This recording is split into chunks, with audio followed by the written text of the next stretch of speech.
Scalise is about to land in Milwaukee as we speak. He's supporting former President Donald Trump. We caught up with the Republican from Metairie moments before he left for a quick one-on-one and asked him if he's comfortable with security at the RNC.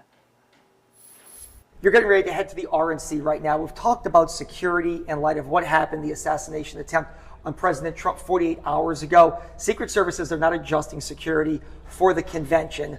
Do you feel like that is the best way to go about this in Milwaukee right now? I still think that's an open-ended question, whether or not they expand the perimeter, and that's an ongoing conversation right now.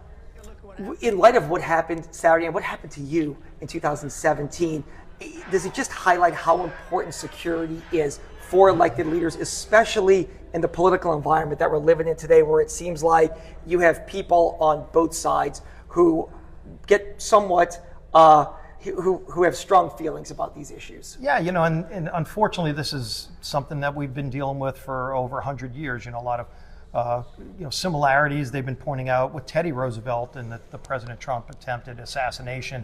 Both of them giving us political speech at the time it happened. But it's a sad part of where we are right now in our politics. But there's no place for it. And I think what's real important is that anytime something like this happens, everybody should be quick to denounce it and try to dial that temperature down. What does this mean for the conference, for the election in the fall? Because it's going to play a role. It's going to be something that comes up repeatedly on the campaign trail. Yeah, obviously security is going to be heightened, especially around President Trump and President Biden.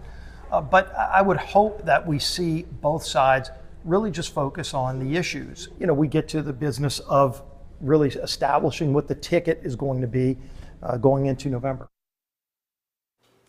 So we also talked with Congresswoman Julia Letlow. Hear from her in about 30 minutes at 5 o'clock. She is also traveling with Scalise to Milwaukee.